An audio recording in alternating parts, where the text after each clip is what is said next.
Assalamualaikum warahmatullahi wabarakatuh.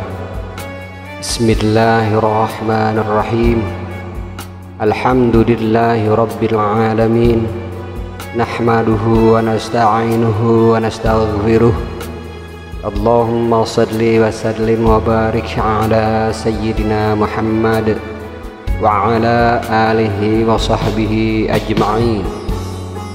Allahumma alhimna ilman afqahu bihi awamirak wa nawahika warzuqna fahman a'lamu bihi kaifa unajik ya arhamar rahimin. Allahumma arzuqna fahman nabiyyin wa hifdzal mursalin wa ilhamal malaikatal muqarrabin bi rahmatika ya arhamar rahimin. Allahumma akrimna binuril faham wa akhrijna min zulumatil waham waftah lana abwaab rahmatik wa anshur alaina min khazaini ilmik ya arhamar rahimin. Allahumma zidna ilman wa wasi' fi rizqana wa barik lana fi ma razaqtana waj'alna mahbuban fi qulubi ibadik wa azizan fi ayunihim waj'alna wajihan fid dunya wal akhirah wa minal muqarrabin ya kafiran nawar wa ya hasanar fi'ar wa ya qa'iman bila zawar ya mubdi'an bila mithar falakal hamdu wal minnah wa syaraf ala kulli hal walhamdulillahi rabbil alamin. Assalamualaikum warahmatullahi ta'ala wabarakatuh. A'udzu billahi minasyaitonir rajim. Bismillahirrahmanirrahim. Alhamdulillahi rabbil alamin. Assalatu wassalamu ala asyrafil anbiya'i wal mursalin sayyidina wa maulana Muhammad sallallahu alaihi wasallam wa ala alihi wa sahbihi ajma'in, amma ba'd. Alhamdulillah, kita berjumpa kembali bersama JSNH Channel. Semoga para mustami' senantiasa di dalam keadaan sehat walafiat, dan semoga Allah Ta'ala melimpahkan karunia-karunia-Nya kepada para mustami', dan semoga Allah Ta'ala melancarkan berbagai urusan mustami'. Amin ya Allah ya rabbal alamin. Perjumpaan kita kali ini insyaallah akan melanjutkan tentang tingkatan-tingkatan para salik di dalam menetapi suluknya. Sebelumnya telah dijelaskan mengenai tingkatan awal, yaitu taubat, dan selanjutnya adalah mujahadah, lalu khalwah dan uzlah. Tingkatan yang selanjutnya yaitu takwa, dan insyaallah kita akan membahasnya pada kesempatan ini. Allah Subhanahu wa ta'ala berfirman, inna akramakum indallahi atqakum. Sesungguhnya orang yang paling mulia di antara kamu sekalian di sisi Allah adalah orang yang paling bertakwa. Telah diceritakan oleh Abu Sa'id Al-Khudri, beliau berkata, seorang lelaki datang kepada Rasulullah Shallallahu Alaihi Wasallam seraya meminta nasihat. Wahai Nabi Allah, wasihatilah diriku. Lalu kemudian beliau menjawab, alaika bittaqwallah fa innahu juma' kulli khair wa alaika bil jihad fa innahu rahbaniyatul muslim wa alaika bidzikrillah fa innahu nurul lak.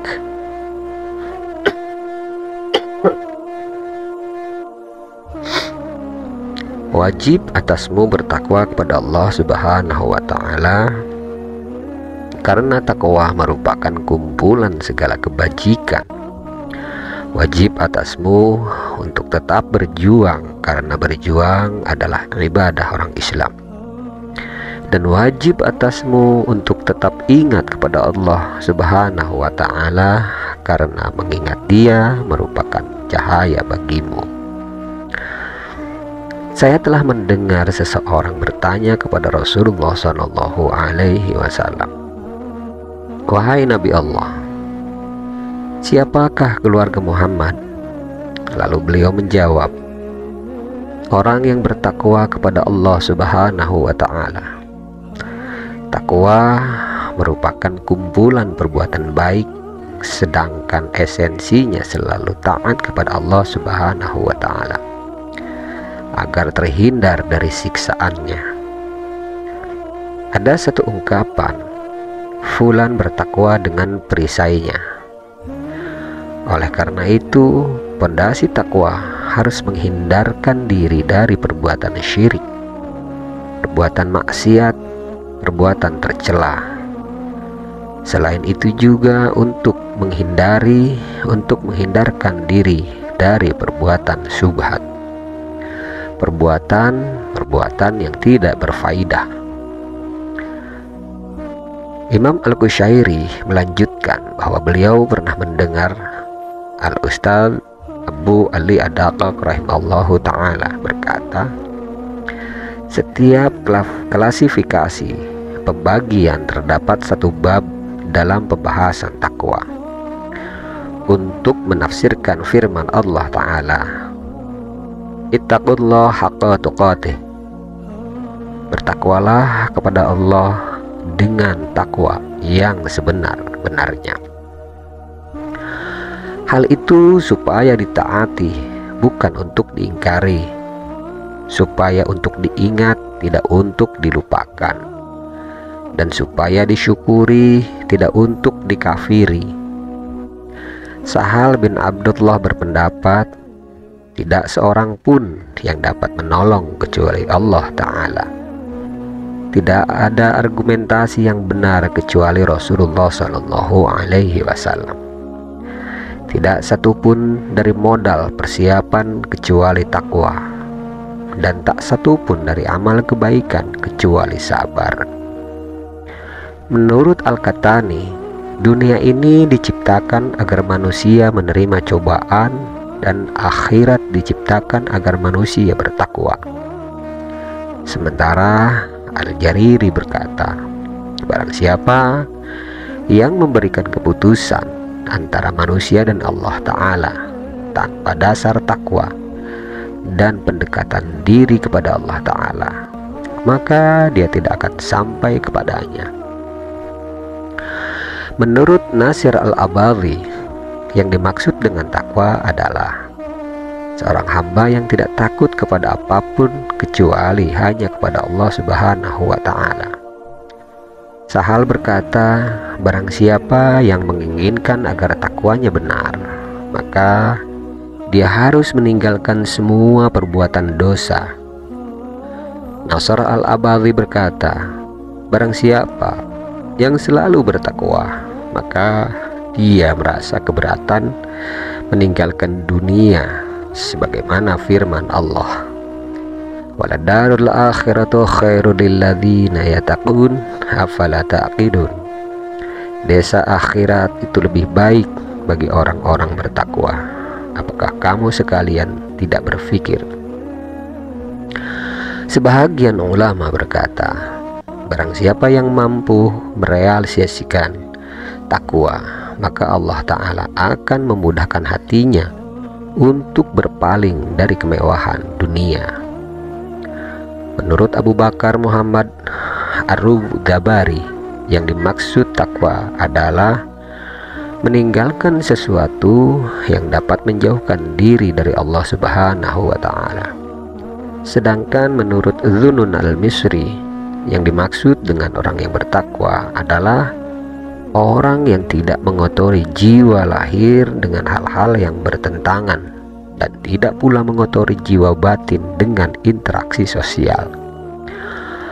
Di dalam kondisi demikian, orang itu akan mengadakan kontak dengan Allah Ta'ala, dan dan dapat berkomunikasi. Ibnu Atha berkata, takwa terbagi menjadi dua, yakni takwa lahir dan takwa batin. Takwa lahir adalah menjauhkan diri dari hal-hal yang dilarang, sedangkan takwa batin adalah niat dan ikhlas. Oleh karena itu, Dunun al-Misri juga mengungkapkan di dalam bentuk syair, tidak ada kehidupan yang sejati kecuali dengan kekuatan hati mereka yang selalu merindukan takwa dan menyukai zikir. Ketenangan telah merasuk ke dalam jiwa mereka, ke dalam jiwa yakin. Dan baik sebagaimana bayi yang masih menetek telah merasuk ke dalam pangkuan. Menurut satu pendapat, seorang laki-laki yang bertakwa dapat dijadikan standar apabila orang tersebut, lelaki tersebut, memenuhi 3 hal. Hal yang pertama adalah tawakal yang baik dalam hal yang tidak mungkin diperoleh. Lalu yang kedua adalah ridha yang baik dalam hal yang telah diperoleh. Dan yang ketiga adalah sabar yang baik dalam hal yang telah lewat. Sedangkan menurut Talq bin Habib, yang dimaksud takwa adalah perilaku taat kepada Allah Subhanahu wa Ta'ala di atas cahayanya. Diriwayatkan dari Hafiz, beliau berkata, takwa harus ditanamkan pada perbuatan yang halal murni, bukan pada yang lain. Abul Husain Az-Zunjani berkata, barang siapa yang memiliki modal takwa, maka berbagai ungkapan sifat jelek akan tertolak. Al-Wasiti mengatakan, yang dimaksud takwa adalah orang yang selalu memelihara ketakwaannya.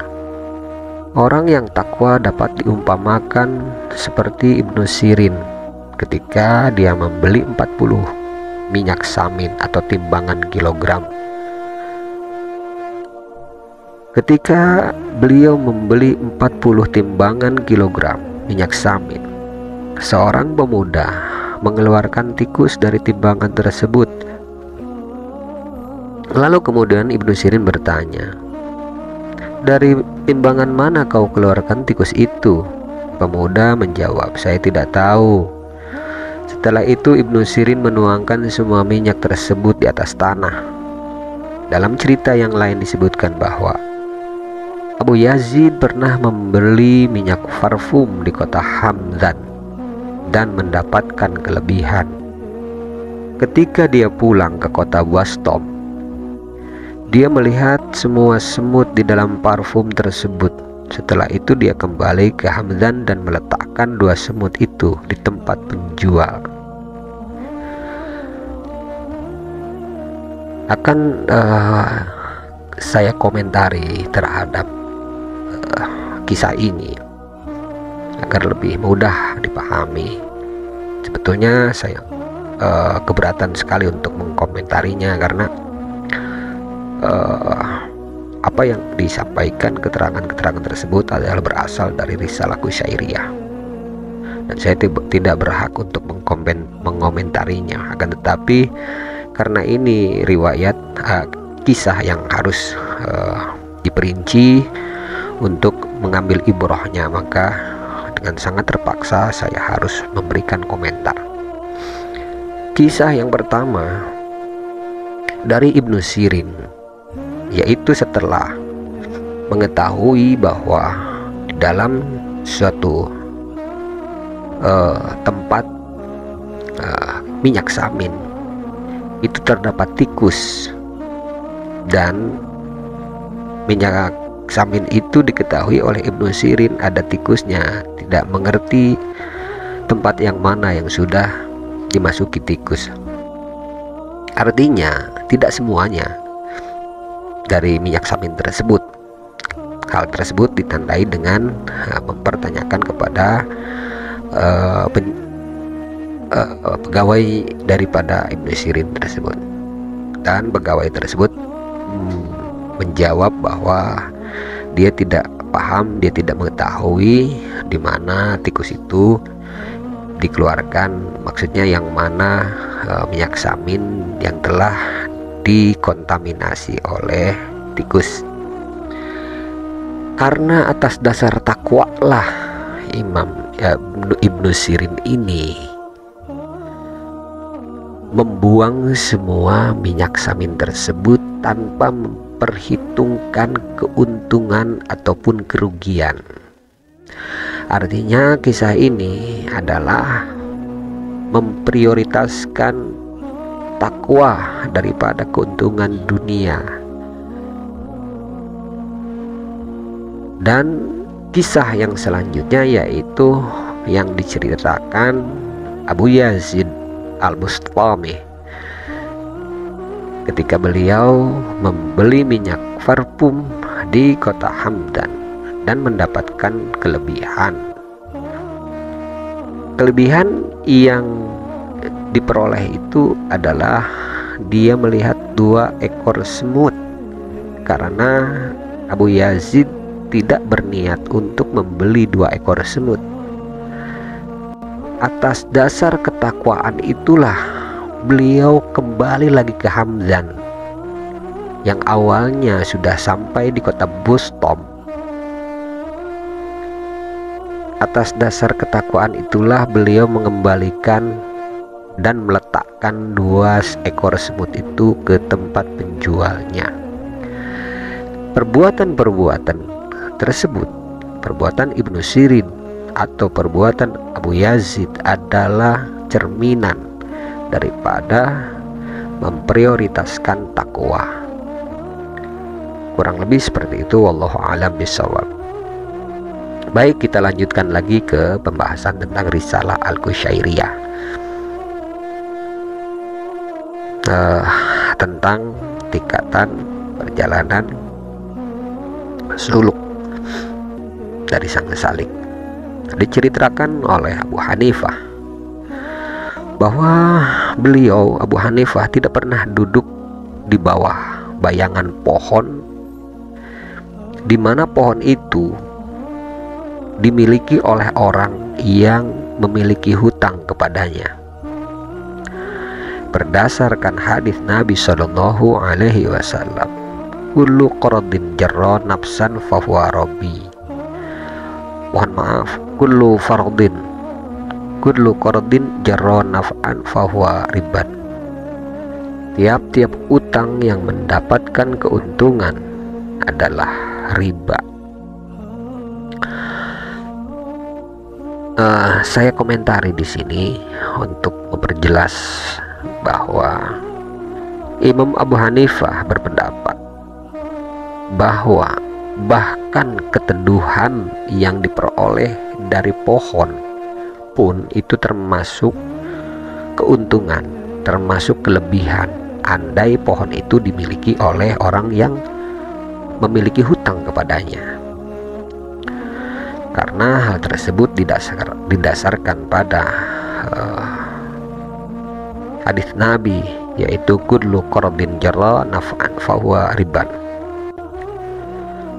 Untuk itulah Imam Abu Hanifah tidak pernah duduk di bawah pohon, di bawah bayangan pohon, atau berteduh di bawah pohon, atau memanfaatkan suatu pohon yang dimungkinkan untuk mendapatkan fasilitas, untuk mendapatkan keteduhan, untuk mendapatkan rasa istirahat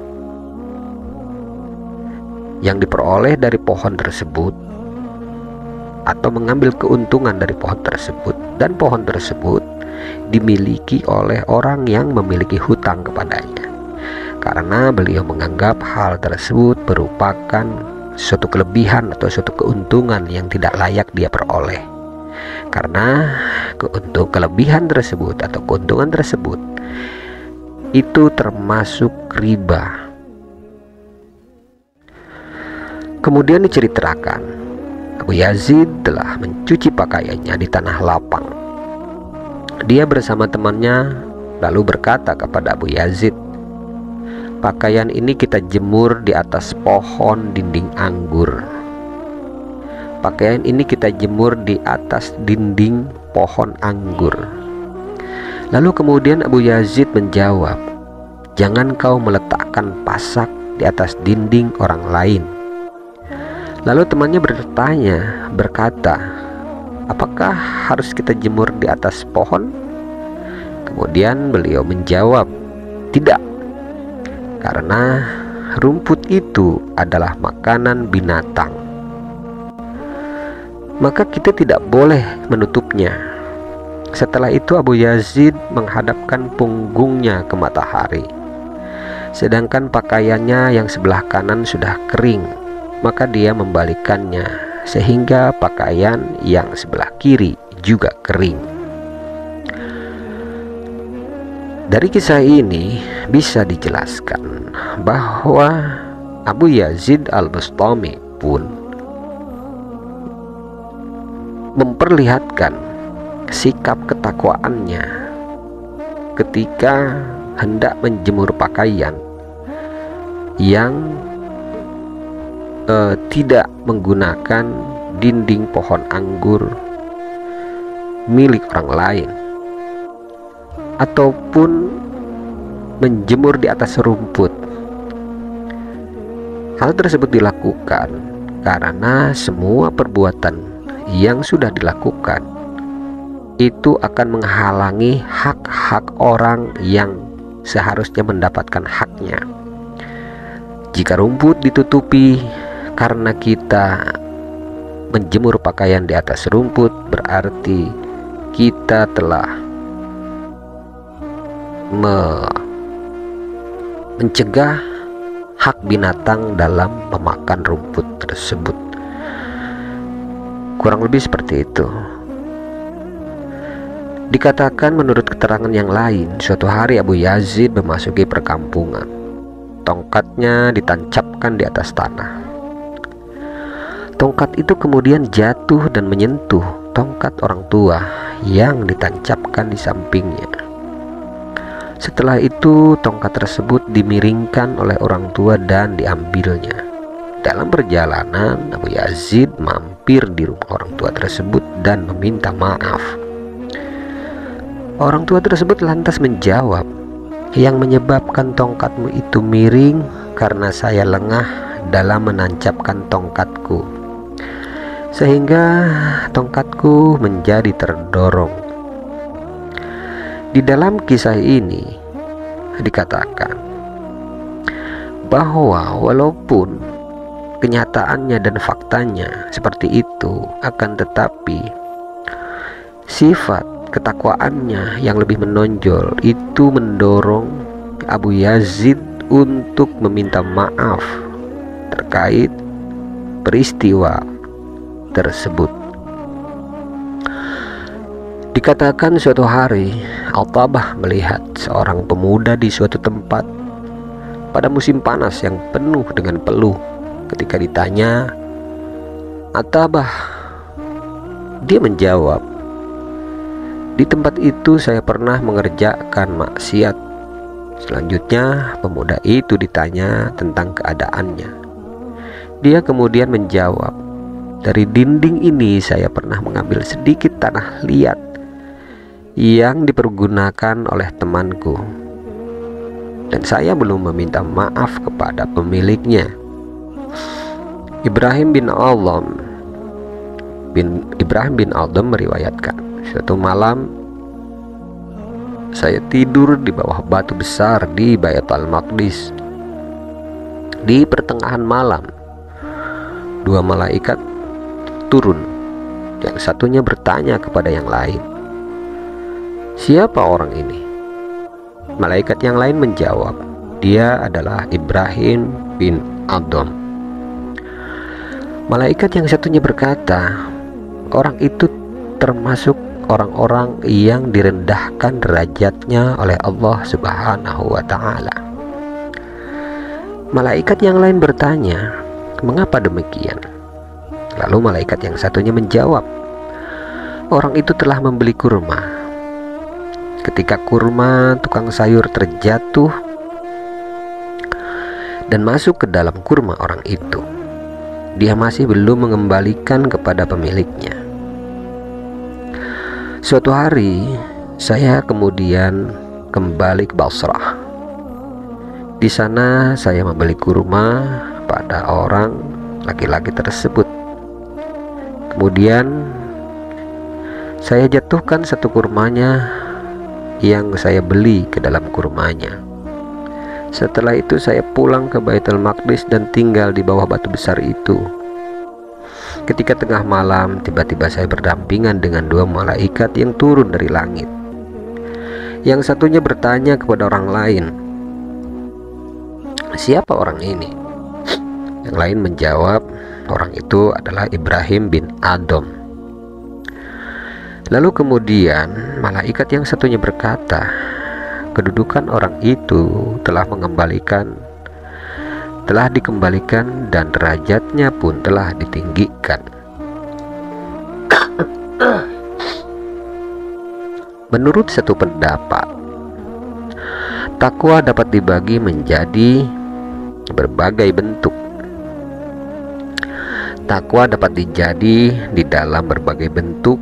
Pertama, takwa orang awam karena menghindarkan diri dari syirik. Yang kedua, takwa orang yang istimewa karena menghindarkan diri dari perilaku maksiat. Yang ketiga, takwa para wali karena menghindarkan diri dari perbuatan jelek. Keempat, takwa para nabi karena menghubungkan diri dengan berbagai aktivitas yang di dalamnya terkandung dengan takwa. Dari Amirul Mukminin Sayyidina Ali bin Abi Thalib radhiyallahu taala anhu wa karamallahu wajhah, dituturkan bahwa dia berkata, "Sebaik-baik orang di dunia ini adalah orang yang dermawan, dan sebaik-baik orang di akhirat nanti adalah orang yang bertakwa."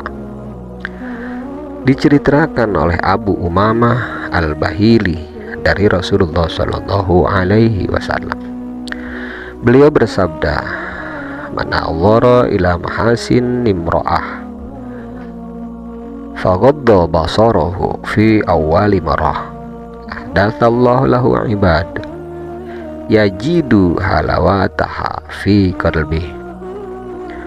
Barang siapa yang melihat orang perempuan cantik, kemudian dia menutup mata pada awal pandangan, maka Allah Ta'ala akan memberikan pahala ibadah kepadanya sehingga hatinya akan menjadikan tenang. Suatu hari Imam Al-Junaid duduk bersama Ruwaim Al-Hariri dan Ibnu Atha. Beliau mengatakan, kebahagiaan, keselamatan tidak akan ditemukan kecuali hanya dengan kembali berlindung kepada Allah Subhanahu wa Ta'ala. Allah Subhanahu wa Ta'ala berfirman, "Wa 'ala thalathatil ladzina khulifu hatta idza dhaqat 'alaihimul ard bima rahabat wa dhaqat 'alaihim anfusuhum."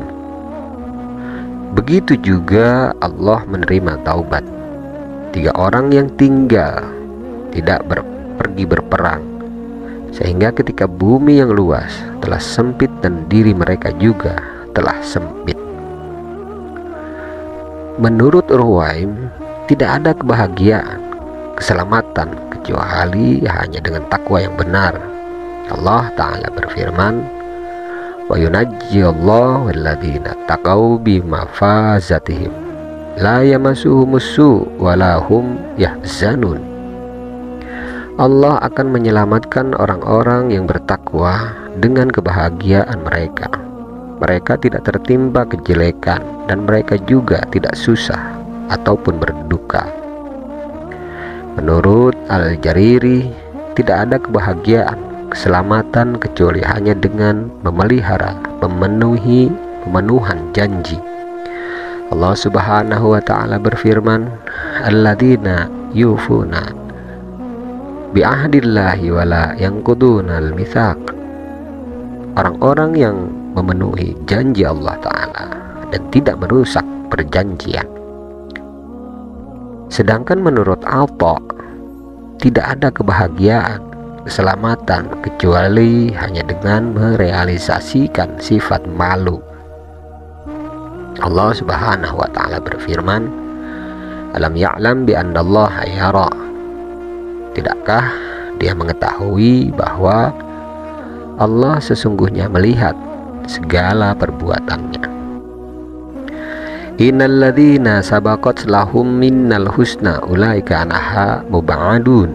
Sesungguhnya orang-orang yang telah memperoleh kebaikan dari kami, mereka akan terhindar dari api neraka. Menurut suatu pendapat, tidak ada kebahagiaan, keselamatan kecuali hanya dengan sikap memilih yang baik. Allah Subhanahu wa taala berfirman, "Wajtabainahum wa hadainahum ilal siratim mustaqim." Kami telah memilih dan menjauhkan mereka pada jalan yang lurus. Wallahu a'lam bishawab. Demikian jelasan tentang martabat atau tingkatan perjalanan suluk dari sang salik yang keempat, yaitu takwa. Sementara penjelasan tentang martabat atau maqam dari pendakian perjalanan salik di dalam suluk yang kelima, yaitu wara. Abu Dzar Al-Ghifari radhiyallahu ta'ala anhu berkata, sabda Rasulullah sallallahu alaihi wasallam, min husni islamil mar'i tarkuhu mala ya'nihi. Sebahagian dari kesempurnaan Islam seseorang adalah meninggalkan sesuatu yang tidak berarti. Al-Ustadz Al-Imam berkata, yang dimaksud dengan wara adalah meninggalkan hal-hal yang syubhat. Menurut komentar dari Ibrahim bin Awam, yang dimaksud dengan wara adalah meninggalkan hal-hal yang syubhat dan yang tidak pasti atau yang tidak dikehendaki, yakni meninggalkan hal-hal yang sama sekali tidak berfaedah.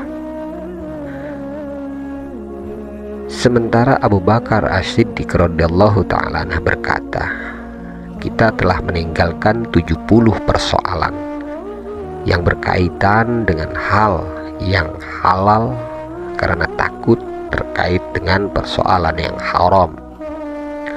Rasulullah Shallallahu Alaihi Wasallam pernah menasehati Abu Hurairah radhiyallahu ta'ala anhu, kun wara'an takun a'badan nas. Jadilah orang yang wara', engkau akan menjadi orang yang paling beribadah di antara manusia. Imam Al-Qushairi pernah mendengar Asari Sakti berkata, ada 4 ahli wara' di masa mereka, yaitu Hudzaifah Al-Mar'ashi, Yusuf bin Asbab, Ibrahim bin Adham, dan Sulaiman Al-Khawas. Keempatnya, mereka memiliki pandangan yang sama terkait dengan pengertian wara'. Ketika mereka mendapatkan berbagai persoalan yang sulit, mereka mampu meminimalkan. Imam Al-Qushairi pernah mendengar Asyibli berkata, wara' merupakan upaya untuk menghindarkan diri dari berbagai hal yang tidak berkaitan dengan Allah Subhanahu wa ta'ala. Diceritakan oleh Ishaq bin Khalaf, beliau mengatakan, wara' di dalam ilmu logika itu lebih hebat daripada emas dan perak, sedangkan zuhud di dalam ilmu kepemimpinan itu lebih hebat daripada keduanya. Oleh karena itu, engkau dapat mengalahkan keduanya dalam mencari kepemimpinan. Menurut Abu Sulaiman Ad-Darani, wara merupakan permulaan dari zuhud, sedangkan qanaah merupakan akhir dari keridhaan. Wara yaitu berhati-hati dan membuang segala hal yang bersifat syubhat. Wara yaitu meninggalkan sesuatu yang dasar hukum syariatnya masih abu-abu. Sementara qanaah yaitu menerima apa yang datang kepadanya atau merasa cukup dengan apa yang diterimanya. Menurut Abu Utsman, pahala wara adalah takut terhadap hisab. Menurut Yahya bin Mu'adz, wara akan terhenti di atas ilmu tanpa ada perubahan.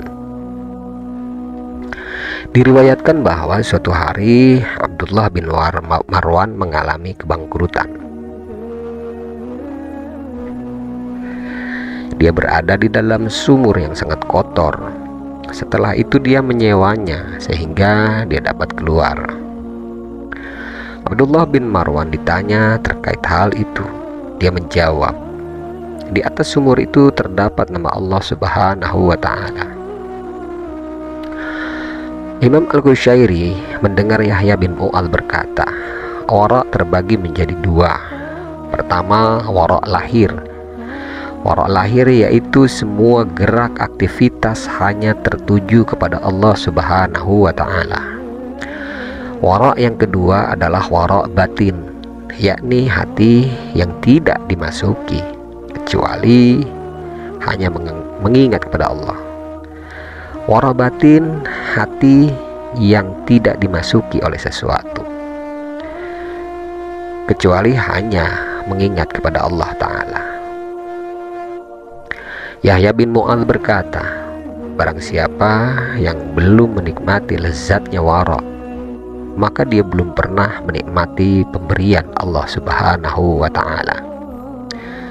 Ada satu ungkapan, barang siapa yang pandangan agamanya lebih baik dan bagus, maka derajatnya akan ditinggikan oleh Allah Subhanahu wa Ta'ala di hari kiamat. Yunus bin Ubaid berpendapat yang dimaksud dengan wara adalah menghindarkan diri dari segala bentuk syubhat dan memelihara diri dari segala bentuk arah pandangan. Sementara Sufyan Ats-Tsauri berkata, saya tidak pernah melihat sesuatu yang lebih mudah daripada wara kecuali meninggalkan hal yang keruh di dalam diri. Di lain sisi, Ma'ruf Al-Karahi juga berkomentar, jagalah mulutmu dari pujian sebagaimana kau menjaga mulutmu dari perilaku tercela. Bishr bin Harits berkata, perbuatan yang paling utama itu ada 3. Pertama, dermawan dalam keadaan tidak memiliki sesuatu kecuali hanya sedikit. Kedua, wara di dalam keadaan khalwat. Yang ketiga, berkata benar di hadapan orang yang takut kepada Allah Subhanahu wa Ta'ala dan mengharap kerelaannya. Di dalam suatu cerita, saudara perempuan Bishr Al-Mafi datang kepada Ahmad bin Hanbal seraya berkata, suatu saat kami menarik tempat kami yang tinggi dan datar. Kemudian ada cahaya obor yang mengikuti kami, dan cahaya itu jatuh di hadapan kami. Apakah diperbolehkan bagi kami untuk menarik cahaya obor itu? Ahmad bin Hanbal balik bertanya, siapa engkau? Kemudian dia menjawab, saudara perempuan Bishr Al-Mafi. Setelah itu Ahmad bin Hanbal menangis dan berkata, barang siapa yang memberikan perlindungan, penginapan di malam hari, maka dia adalah orang yang wara. Oleh karenanya sinar obor itu janganlah kau tarik. Ali Al-Attar menceritakan, suatu hari saya melewati sebahagian jalan kota Basrah. Tiba-tiba di sana ada beberapa orang tua yang sedang duduk dan beberapa anak yang sedang bermain. Saya bertanya, apakah kamu sekalian tidak malu terhadap beberapa orang tua itu? Salah seorang dari mereka menjawab, beberapa orang tua itu tidak memiliki sifat wara. Setelah itu saya menceritakan kepada mereka di sini adalah orang tua. Menceritakan kepada mereka tentang kehebatan mereka. Mereka yang di sini adalah anak-anak. Ada satu ungkapan, Malik bin Dinar bertempat tinggal di Basrah selama 40 tahun. Dia tidak pernah makan kurma, baik yang kering maupun yang basah, sampai beliau meninggal, sampai beliau wafat. Ketika musim panen telah selesai, beliau berkata, wahai penduduk Basrah, inilah perutku yang belum pernah merasakan kekurangan dan kelebihan. Ibrahim bin Adham pernah ditanya, apakah engkau tidak minum air Zam-Zam? Dia kemudian menjawab, seandainya ada timba, pasti saya minum. Harits Al-Muhasibi pernah mengulurkan tangannya untuk mengambil makanan syubhat. Tiba-tiba ujung jarinya berkeringat, sehingga dia tahu bahwa makanan tersebut tidaklah halal. Diceritakan bahwa Bishr Al-Mafi pernah diundang dalam suatu acara. Makanan telah diletakkan di hadapannya. Ketika dia mengulurkan tangannya, ternyata tangan tersebut tidak mengulur sampai dia kerjakan 3 kali. Peristiwa itu diketahui oleh seorang laki-laki. Sesungguhnya tangan Bishr Al-Mafi tidak dapat diulurkan pada makanan yang syubhat. Oleh karenanya pengundang tersebut tidak layak mengundang syekh ini, kata laki-laki itu. Sahal bin Abdullah pernah ditanya tentang hal yang murni dan halal. Dia menjawab, barang yang dipergunakan bukan untuk bermaksiat kepada Allah Ta'ala. Dia juga menegaskan, yang dimaksud hal yang murni halal adalah barang yang dipergunakan bukan untuk melupakan Allah Subhanahu wa Ta'ala. Hasan Al-Basri mengunjungi kota Mekah. Dia melihat salah seorang dari putra Ali bin Abi Thalib menyandarkan punggungnya ke Ka'bah sambil menganjurkan kebaikan kepada orang banyak. Hasan Al-Basri berhenti seraya berkata, kebesaran agama itu apa? Wara. Penyakit agama itu apa? Tamak. Hasan Al-Basri kagum kepadanya sampai dia berkata, berat timbangan 1 biji wara yang murni lebih baik daripada timbangan 1000 puasa dan sholat. Abu Hurairah radhiyallahu ta'ala berkata, orang-orang yang selalu beribadah kepada Allah Ta'ala akan dikumpulkan dengan orang-orang yang wara dan zuhud besok di hari kiamat. Sahal bin Abdullah berkata, orang yang tidak pernah bergaul dengan orang yang wara diibaratkan orang yang makan kepala gajah, tetapi dia tidak pernah kenyang. Di dalam satu cerita, Umar bin Abdul Aziz menerima minyak misik dari rampasan harta perang, sementara dia sedang memegang racun yang terkandung di dalamnya. Setelah mengamati sejenak, lidahnya berujar, dari minyak misik ini bau harumnya dapat diambil manfaat, tetapi saya tidak menyukai bau harumnya itu kecuali terhadap orang Islam. Abu Utsman Al-Mariri pernah ditanya tentang wara. Dia bercerita, Abu Sahih Hamdun seorang tukang penatu, berada di samping temannya yang dalam keadaan sekarat dan akhirnya meninggal dunia. Setelah itu Abu Sahih meniup, mematikan api lampu dan ditanya tentang permasalahannya.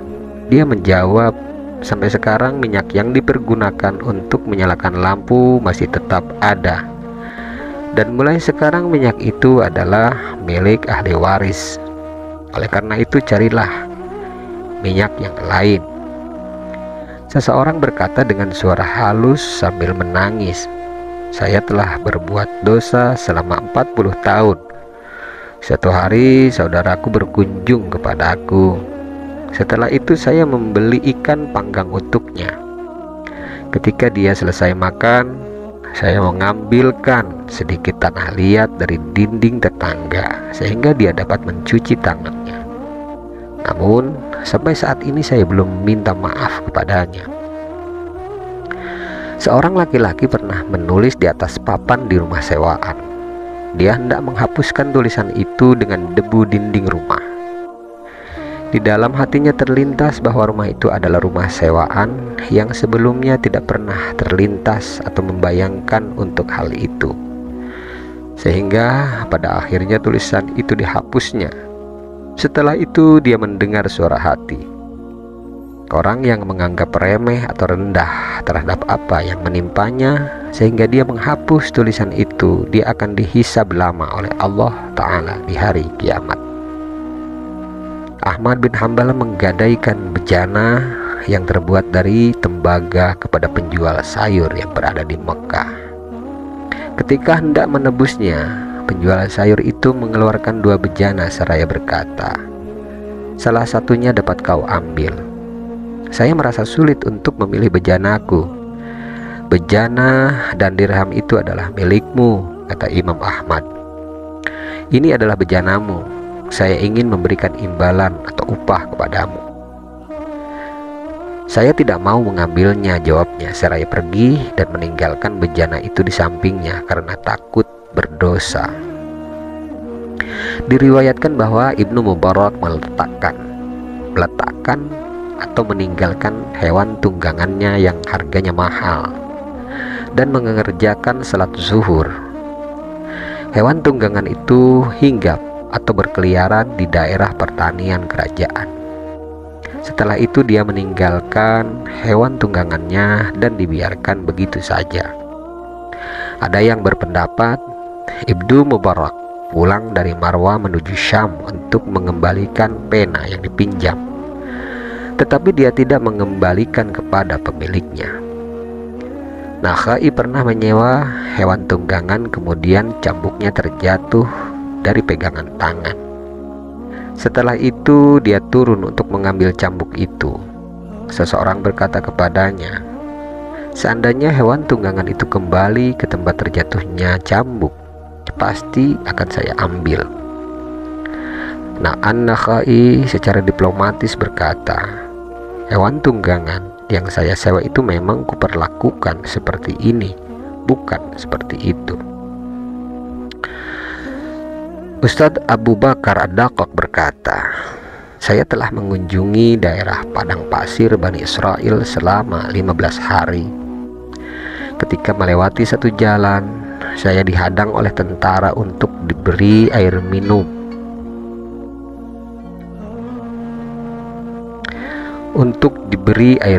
Sehingga hatiku menjadi kuat kembali selama 30 tahun. Di dalam cerita lain, Rabi'ah Adawiyah menjahit pakaiannya yang telah robek di bawah pantulan sinar lampu milik raja. Hatinya sesaat terperangkap, terpendam, sehingga teringat akan sesuatu. Maka secara refleks, beliau merobek bajunya sehingga dia mampu menemukan jati dirinya. Sufyan Ats-Tsauri pernah bermimpi terbang bersama 2 malaikat di surga. Dia ditanya oleh malaikat itu, dengan apa kamu peroleh ini? Dengan sifat wara, jawabnya. Hasan bin Abi Sinan berhenti di depan teman-temannya seraya bertanya, apa yang paling hebat menurut kamu sekalian? Mereka menjawab, wara. Tidak satu pun yang lebih ringan daripada wara. Bagaimana mungkin? Mereka malah balik bertanya. Saya belum pernah minum air sungai kamu sekalian dengan puas selama 40 tahun. Hasan bin Abi Sinan memang belum pernah tidur telentang, belum pernah makan samin, dan belum pernah minum air dingin. Suatu saat dia bermimpi meninggal dunia. Dalam kondisi demikian dia ditanya oleh seseorang, apa yang telah Allah berikan kepadamu? Lalu dia menjawab, yaitu kebaikan. Hanya saja saya terhalang masuk surga karena sebatang jarum yang pernah saya pinjam tetapi belum saya kembalikan. Abdul Wahid bin Zaid memiliki seorang pelayan yang melayani selama 2 tahun dan mengabdi atau beribadah selama 40 tahun. Pada awalnya dia diperintah mengabdi sebagai tukang takar. Lalu kemudian dia meninggalkan dunia ini. Abdul Wahid bermimpi bertemu dengannya. Apa yang telah Allah berikan kepadamu? Tanya Abdul Wahid. Kebaikan. Hanya saja saya terhalang masuk surga dan saya telah dikeluarkan dari perangkap 40 karung debu. Nabi Isa alaihi salam pernah melewati kuburan. Salah seorang dari orang tersebut yang telah meninggalkan dunia memanggilnya. Setelah itu Allah menghidupkan kembali orang itu. Kemudian Nabi Isa alaihissalam bertanya, siapakah engkau? Dia menjawab, saya adalah tukang pikul kayu yang selalu memberikan kemudahan untuk kepentingan orang lain. Suatu hari saya memindahkan kayu milik orang dan yang rusak saya pecahkan. Setelah saya meninggalkan dunia ini, saya dituntut untuk mengembalikannya, kata si mayit dengan nada yang sedih. Abu Sa'id Al-Kharnas membahas tentang wara. Suatu saat dia bertemu dengan Abbas Al-Muhtadi dan bertanya, apakah engkau tidak merasa malu duduk di bawah atap Abu Dawanik, minum dari kolam anggur, dan berdagang dengan uang palsu, sementara engkau membahas tentang wara? Demikian penjelasan tentang wara. Wara yaitu pendakian, jalur pendakian atau tingkatan makom dari jalur-jalur pendakian, salik dari suluknya. Insya Allah kita akan membahasnya lebih lanjut pada makom-makom atau tingkatan jalur pendakian salik yang selanjutnya, yaitu zuhud. Untuk saat ini pertemuan kita, insya Allah kita akan berjumpa kembali pada pembahasan zuhud. Kurang dan lebihnya saya mohon maaf jika ada kata-kata atau keterangan saya yang salah. Hal tersebut berasal dari kebodohan saya dan kesalahan saya, dan saya memohon ampunan kepada Allah Ta'ala terkait hal tersebut. Dan jika ada kebenaran di dalamnya, maka kebenaran itu berasal dari Allah Ta'ala secara mutlak, bukan berasal dari diri saya. Wabillahi taufiq wal hidayah. Wassalamualaikum warahmatullahi ta'ala wabarakatuh. Bismillahirrahmanirrahim. Allahumma inna nastauda'nak ma qara'nah wa ma katsabnah wa ma sami'nah.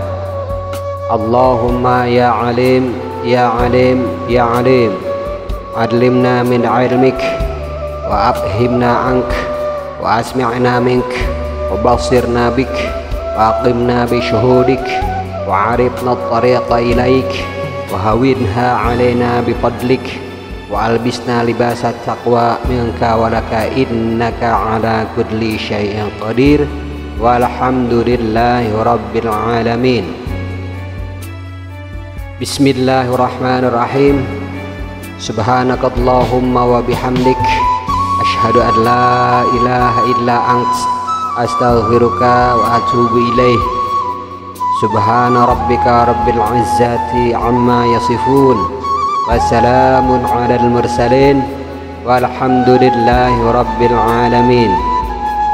Allahumma aqsim lana min khasyatik ما تحول به بيننا وبين معاصيك ومن طاعتك ما تبلغنا به جنتك ومن اليقين ما تهون متعنا بأسماعنا وبصرنا وقوتنا ما أحييتنا واجعله الوريث منا واجعل ثأرنا على من ظلمنا وانصرنا على من عادنا ولا تجعل مصيبتنا في ديننا ولا تجعل الدنيا أكبر همنا ولا مبلغ علمنا ولا تسلط علينا من لا يرحمنا يا أرحم الراحمين والحمد لله رب العالمين.